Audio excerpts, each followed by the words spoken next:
Ooh, she is really upset here. It sounds like a seller tried to take advantage of this buyer. Let's take a look at what she has to share and talk about it.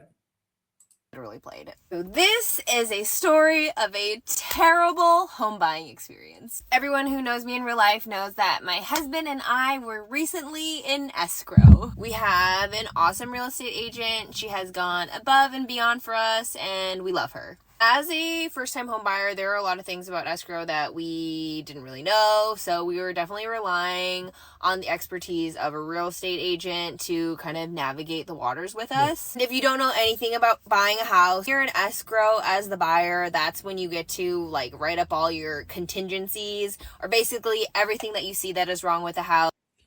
Yeah, here in New Jersey, it's done a little differently. She's out on the West Coast, and here we don't usually use the term in escrow, very common. We just basically say that the house is under contract, and during the due diligence period, you can schedule all kinds of inspections. Typically, here it's about a 2-week timeline to conduct any inspections that you'd like.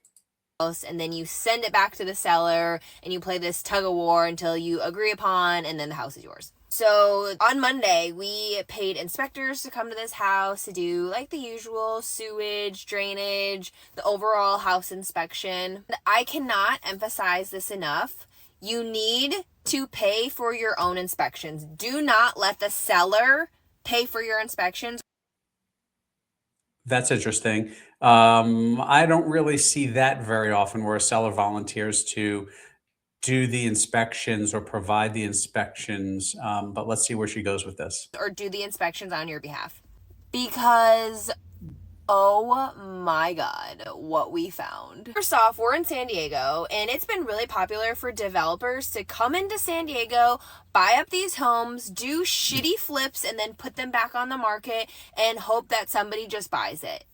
And this slimy, terrible development company, they got us. As we were doing inspections, we got all our disclosures back, and the inspections on face value were fine. There was nothing super alarming until we got the disclosures back. I'm not a real estate expert, so I do not know what a disclosure technically means. Here, it is a requirement in the state of New Jersey that a seller completes a seller's disclosure questionnaire stating everything they know about the home to the best of their ability. But from my understanding, it's basically the state of the house as per whoever lived in it. So it'll say like, oh, this is in this condition, this is in this condition, this is in this condition, etc., etc. You have to disclose all of those things when you're selling the home. As developers, they can write I don't know on every one of those things because they've never technically lived there. So we got the previous. So maybe, maybe not. Not exactly sure if that's true. They do know stuff about it. If they're developing or flipping the property, they do know the ages of certain things. So they should be completing a seller's disclosure questionnaire. If they put a new heater in, if they replaced a sewer pipe, the stuff they know, they should be putting in writing. Disclosures from the original owners of the house. And guys, this house had black mold in it. All over it. Under the entire foundation. Our real estate agent basically said that the home is probably not livable and should probably be torn down.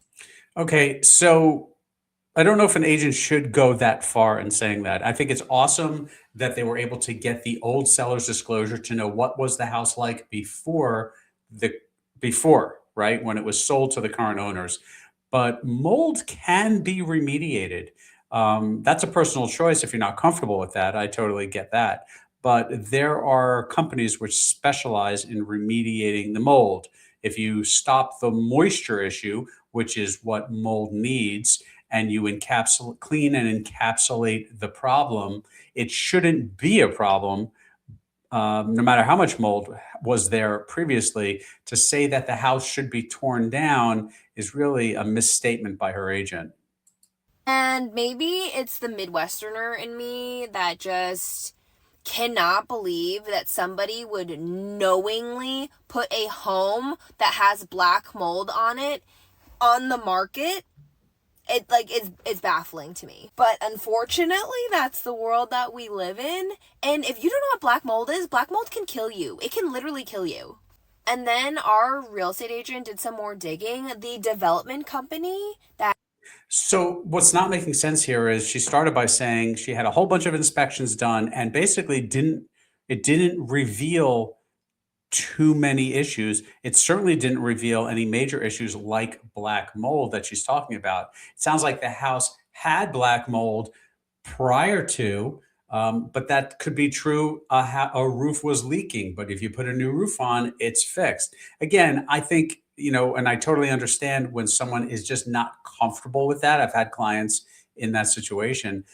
But if it's gone and it's been remediated properly and the inspections didn't reveal a problem, then why would you be freaking out over it?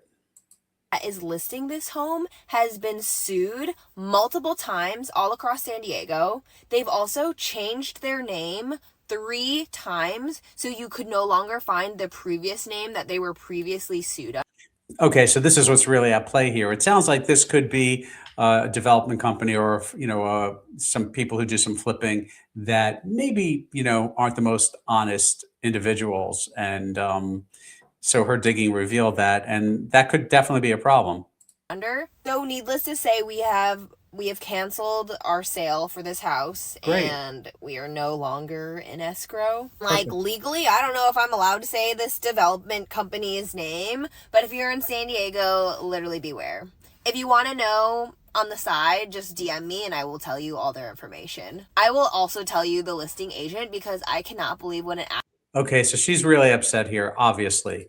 The good news is she wasn't forced to buy the house. Well, I shouldn't say forced, but she didn't get to the point where she was about to close or things were discovered after she already closed on the house.